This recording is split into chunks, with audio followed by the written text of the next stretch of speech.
السلام علیکم ورحمۃ اللہ وبرکاتہ۔ برادران اسلام، جو مجھے کہنا تھا ہمارے شیخ محترم نے جو ہے سبھی آپ صاحب بتا دیے ہیں، پھر بھی میری طرف سے ایک عاجزانہ گزارش ہے کہ جس طرح سے اس مسجد کا پروگرام تقریباً 18 سال سے یہ چل رہا ہے، میں چاہتا ہوں، آپ سب سے گزارش بھی کرتا ہوں اسی طرح سے چلتے رہے۔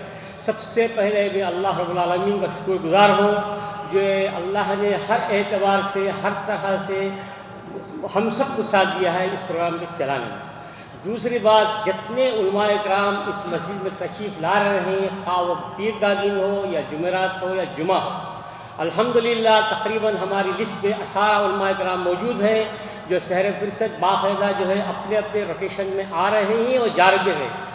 الحمدللہ بروزہ پیر کا جو پروگرام ہے، الحمدللہ چند مہینوں سے اس پروگرام میں جو ہے کچھ الحمدللہ پبلسٹی زیادہ بھی ہو رہی ہے، بلکہ یہاں تقریر کرنے کے باوجود جو ہے ہمارے بہت سارے یہاں دیکھ رہے ہیں آپ، خاص ہمارے جو بھائی ہیں، الحمدللہ ان سب کو اللہ تعالیٰ اجر عظیم عطا کرے الحمدللہ۔ اور سب سے ایک انفرادی ایک بھائی سے بھی میں جو ہے شکر گزار ہوں کہ اس تعاون کرے۔ اس تعاون کا مطلب یہ ہے کہ آپ آئیں، صرف آئیں، بیٹھیں، سنیں، بلکہ اپنے ساتھ ایک فرد کو لائیں، آپ اکیلے مت آئیں۔ یہ سوچیں کہ ابھی میں جا رہا ہوں، میں نہیں کما رہا ہوں، یہ نہیں، آپ اپنی نیکی بھی کمائیں، اپنے ساتھ کسی اپنے ایک بھائی کو پکڑ کر مسجد میں لے کے آئیں، یہ جو ہے ثواب جاریہ رہے گا انشاءاللہ۔ اس کی مثال آپ سب دیکھتے ہیں، ہمارے پاس باطل جماعتیں کہتے ہیں، ان میں کتنا تعاون ہے، کتنا کوآپریشن ہے، جبکہ یہ کھلے عام مسجد میں جو پروگرام ہو رہا ہے یہاں تو اور زیادہ ہونا چاہیے۔ بنسبت اپنے گھروں میں جو کر لے رہے وہاں پہ بھی مل رہے جل رہے لوگ زیادہ تعداد میں۔ میں یہ نہیں چاہتا کہ کبھی ہم حکومت کے خلاف کریں۔ اللہ اور رسول صلی اللہ علیہ وسلم کی جماعت ہماری ہے، حق کی جماعت ہے، آپ سب جو ہے حق پہ کام کریں، انشاءاللہ ضرور مدد کرے گا۔ سب سے یہی گزارش کروں گا، ایک کو لائیں، اور انشاءاللہ العزیز جو ہمارے خاص متعاون بھائی ہیں جو الحمدللہ بہت سارے کام کرے، آپ اپنے آنکھوں کے سامنے دیکھ رہے ہیں، یہ مسلسل آ رہے ہیں، میں ان سے بالکل گزارش کروں گا اسی طرح سے یہ جو ہے اپنے کاموں میں مصروف رہے، آئیں، اور جو ہمارے بھائی جو ہے اس کی ذمہ داری لیے ہیں الحمدللہ ان کو میں سنا دیا ہوں بھائی کیوں کیسے کیا کرنا۔ پھر اپنے دوسرے بھی احباب ہیں، ایک بھائی ایک ذمہ داری نبھا رہا ہے الحمدللہ۔ کوئی سیلف ٹیوب پہ ڈال رہا ہے الحمدللہ، اور کوئی ای میل بھی بھیج رہا ہے الحمدللہ، کوئی بھائی جو ہے ویڈیو ریکارڈنگ کر رہے ہیں، پھر اس کی سیڈیز بن کے تقسیم بھی ہو رہے ہیں۔ پھر الحمدللہ ایک بھائی ہے جو انشاءاللہ ریکارڈ کر کے جو ہے یوٹیوب پہ ڈال رہے ہیں، یہ بھی معاملہ چل رہا ہے، سلسلہ چل رہا ہے اللہ کے کرم سے۔ پھر ایک بھائی جو ہے آڈیو ریکارڈنگ کر رہے ہیں، پھر وہ بھی واٹس ایپ پہ ڈال رہے ہیں۔ اس طرح سے مختلف طریقوں سے یہ جو ہے پروگرام کا ریکارڈنگ ہو رہی ہے، آپ سب کے سامنے آ رہا ہے، اور تمام علماء کرام سے وہی تہتے دل سے شکریہ ادا کروں گا۔ اللہ ان کو جزائے خیر دے، اپنا قیمتی وقت چھوڑ کے کہاں سے نہیں آتے، نہیں معلوم، اللہ علم، بہرحال آ رہے ہیں، اور مسجد میں آپ لوگوں کے سامنے بیٹھ کے جو ہے تقریر کر رہے ہیں، اور اچھے موضوع پر ٹاپک پہ کر رہے ہیں۔ ہاں ایک بات میں بھولنا نہیں چاہتا، اس مسجد کا جو پروگرام کا افتتاح ہوا تقریباً آج سے 18 سال پہلے، فضل شیخ محمد عالم بن نزیل البدی حفظ اللہ جو جمام جالیات کے ابھی بھی داعی ہیں، 2 مہینے پہلے ہماری اسی مسجد میں آئے تھے، ان کا ٹاپک تھا خشیت الہی۔ الحمدللہ آپ سب جتنے بھی امید ہے بیٹھے ہوئے میرے بھائی سنے ہوں گے اس ٹاپک کے اوپر، اور اس کی سیڈی وغیرہ بھی بن کے تقسیم ہو چکی ہے الحمدللہ۔ پھر میں ان سے گزارش کیا ہوں کہ بھائی اب تو میں جا رہا ہوں بول کے مت نہیں، تو وعدہ کیے ہیں وہ انشاءاللہ کم از کم 3 یا 4 مرتبہ میں انشاءاللہ اس مسجد آئے گے۔ یہ ایک اور شیخ ہے محمد ابراہیم زاہد صاحب، اور الحمدللہ ان کا یہاں پروگرام ہوا، اسلام کا صحیح عقیدہ کیا ہے، صحیح العقیدہ کیا ہے، بہت اچھا پروگرام رہا الحمدللہ، اللہ ان کا اجر عظیم عطا ہے۔ ان سے بھی میں گزارش کیا ہوں کہ وہ پھر مسجد کو دوبارہ تشریف لائے، اس طرح سے مسجد کا سلسلہ جاری رکھے۔ علماء اکرام کا الحمدللہ اضافہ ہو چکا ہے، یہ اضافے کو برقرار رکھنا سب کی انفرادی جو ہے طور پر سب کی بھی ذمہ داری بنتی ہے، صرف ایک آدمی کی ذمہ داری سے کوئی کام نہیں ہوتا، سب وعدہ کرے، عہد کرے، آج کے بعد اس مسجد کا جو بھی پروگرام ہے ہر ایک کی ذمہ داری ہے انشاءاللہ۔ اور دوسرے جو ہمارے اپنے بھائی ہیں جو جن کو جو خاص ذمہ داری دی گئی ہے، ان سے بھی میں یہ گزارش کروں گا، باقاعدہ یہ پروگرام ان کا ہے، سمجھ کے وقت سے پہلے آئے، یہ بہت بڑی چیز ہے. وقت کی پابندی بہت ضروری ہے، اور ساتھ و ساتھ پروگرام کا جو ہے تسلسل سے آنا یہ بہت ضروری ہے انشاءاللہ. ایک اور ہمارے ایک پرانے ساتھی، ایک پرے بھائی، آج ہی جو ہے ان سے ملاقات ہوئی. الحمدللہ وہ جو ہے نام لینے سے مناسب نہیں، الحمدللہ وہ جو ہے اس پروگرام کے لیے ایک بہترین کیمرہ جو ویڈیوگرافی کرنے کے لیے وہ عطیہ کر رہے ہیں، وہی اسی مجلس میں بیٹھے ہیں. الحمدللہ ان کے لیے بھی دعا خیر کیجیے انشاءاللہ. اور سبھی سے گزارش کرتا ہوں آج تمام علماء کرام سے، بالخصوص یہاں شیخ مبارک احمدی بیٹھے ہیں، شیخ عبد المحیط البدی بیٹھے ہیں. ان کے سامنے ہم ایک جو ہے بالکل ایک معمولی سی ایک جو ہے ہستی ہے، ہم کچھ کہنے قابل نہیں، لیکن شیخ کی اصرار پر مجھے بیٹھ کر ایک دو لفظ آپ کے سامنے بولنے کا مجھے موقع ملا.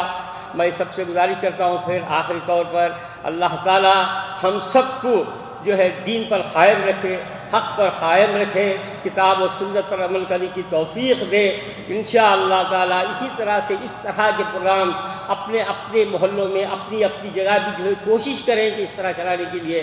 یہ کام جو ہے عن المعروف و نہی عن المنکر کا رول ادا کرنا ہے سب کو.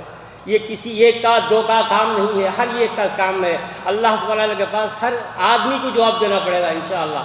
یہ دین کا کام ہے. برائے کرم میرے بھائیوں انشاءاللہ تعالی اس پروگرام کے لیے اسی طرح سے چلاتے رہیں انشاءاللہ تعالی. جمعہ کا پروگرام ہمارے شیخ عبد المحیط البدی جس شوق سے زور سے آ رہے ہیں، بولنا نہیں چاہتا، الحمدللہ اللہ تعالیٰ ان کے لیے بھی دعا کریں. بقیہ تمام علماء کرام جو ہے آ رہے ہیں جا رہے ہیں، سب کے لیے ان کے دعا خیر کی گزارش ہے. اور ہم سب میرے لیے بھی دعا کریں، سب کے لیے دعا کریں تاکہ اس کے اوپر قائم دائم رکھیں. الحمدللہ. السلام علیکم ورحمۃ اللہ وبرکاتہ. جزاک اللہ خیر. السلام علیکم ورحمۃ اللہ وبرکاتہ. جزاک اللہ خیر.